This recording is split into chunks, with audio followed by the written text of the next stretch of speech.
నమస్కారం జేకే1 TV Telugu news channel కి స్వాగతం. చర్ల మండల పరిధిలోని ఎర్రంపాడు చెన్నాపురం గ్రామంలో 150 కుటుంబాలకు సత్యమార్గం యూత్ సర్వీస్ సొసైటీ ఆధ్వర్యంలో మంగళవారం సొసైటీ చైర్మన్ సరిదే శ్రీలక్ష్మి ఆదివాసీ గిరిజనులకు బట్టలు, దుప్పట్లు, పిల్లలకు క్రీడా సామాగ్రి పంపిణీ చేశారు.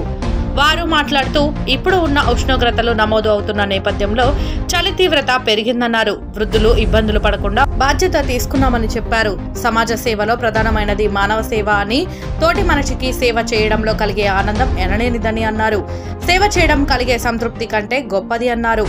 ఎర్రంపాడు చెన్నాపురం మారుమూల ఆదివాసీ గ్రామాలలో నివసిస్తున్న ప్రజలకు మౌలిక సదుపాయాలు సరిగా లేవని తెలుసుకుని ఖమ్మం, హైదరాబాద్ నగరాలలో దాతల ద్వారా సేకరించిన దుస్తులను పంపిణీ చేయడం జరిగింది అన్నారు. ఆయా గ్రామాల్లో ఉన్న అంగన్వాడీ, ప్రైమరీ పాఠశాల విద్యార్థులతో సంస్థ చైర్మన్ శ్రీలక్ష్మి మమేకమై మాట్లాడారు. అంగన్వాడీ నిర్వహణకు భవనం లేని దుస్థితిని గమనించి వారు చలించిపోయి అంగన్వాడీ నిర్వహణకు షెడ్డు నిర్మాణం కోసం అయ్యే ఖర్చులు ఏర్పాటు చేపిస్తామని హామీ ఇచ్చారు. అందరికీ నమస్కారం. నా పేరు శ్రీలక్ష్మి. మా ఎన్జిఓ పేరు సత్యమార్గం యూత్ సర్వీస్ సొసైటీ. మేము ఖమ్మంలో 2007లో ఈ సంస్థ స్థాపించాము. ఉమెన్ ఎంపవర్మెంట్ అనే ధ్యేయంగా దాదాపు 16,000 మందికి ఈ 17 సంవత్సరాల్లో మేము ట్రైనింగ్స్ ఇచ్చాము. మహిళలు ఉపాధి పొందుతూ వాళ్ళు కుటుంబానికి ఆసరాగా ఉంటారనే లక్ష్యంతో మేము ఎక్కువ ఉమెన్కి సంబంధించిన ప్రోగ్రామ్స్ చేస్తూ ఉంటాము. ఈరోజు భద్రాచలం జిల్లా చర్ల మండలం చెన్నారం ఎర్రంపాడు అనే గ్రామాల్లో చెన్నంపాడులోనేమో ఒక 70 కుటుంబాలకి 3 జతల చొప్పున బట్టలు, చెప్పులు, అట్లాగే వాళ్ళకి కాస్త పిల్లలకి, చిన్న పిల్లలకి, అంగన్వాడీ పిల్లలకి స్వీట్స్, తర్వాత చాక్లెట్స్, బిస్కెట్స్ లాంటివి పంచిపెట్టడం జరిగింది.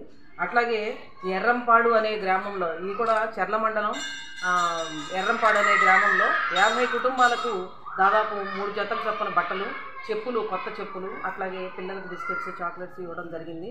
అయితే మేము అక్కడికి వెళ్ళిన తర్వాత వాళ్ళ దయనీయమైన పరిస్థితిని చూసి మా సంస్థ చాలా బాధపడుతోంది. అయితే ఈ అవకాశం ఇచ్చినందుకు ముందుగా మన వర్మగారికి ధన్యవాదాలు తెలియజేస్తున్నాం మా సంస్థ తరఫున.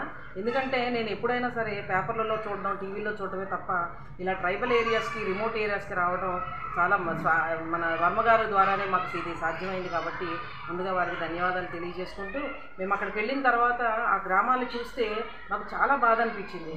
ఇంత చిన్న పిల్లలు వాళ్ళంతా ఒక దాదాపు ఒక 30 అడుగులు 20 అడుగులు లేని ఒక చిన్న గుడిసెలు లాంటి దానిలో వాళ్ళు అంగన్వాడీని నిర్వహిస్తున్నారు.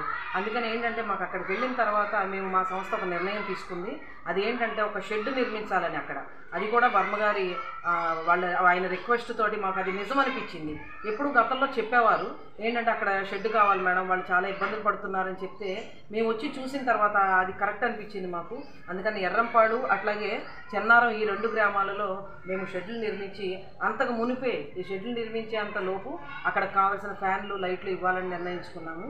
అందుకని ఏంటంటే మేమే కాదు, మా తోటి ఎన్జిఓస్ అందరూ కూడా ముందుకొచ్చి ఇలాంటి గ్రామాలన్నింటినీ కూడా వర్మగారి సహకారంతో, అట్లాగే ఇక్కడ ఉన్న వారందరి సహకారంతో వాళ్ళందరినీ మనం చూడాల్సిన బాధ్యత మన ఎన్జిఓస్కి ఉంది.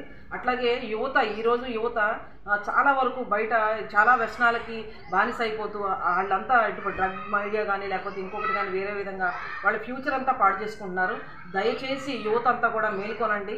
అందరూ కూడా ఇలాంటి గ్రామాలని మీరందరూ కూడా వీళ్ళకి సహకారాలు అందించాలి. ఈ సంస్థ తరపున నేను కోరుకుంటున్నాను. నాకు ఈ అవకాశం ఇచ్చిన వర్మగారికి అట్లాగే మీ అందరికీ కూడా ధన్యవాదాలు తెలియజేసుకుంటూ నమస్కారం.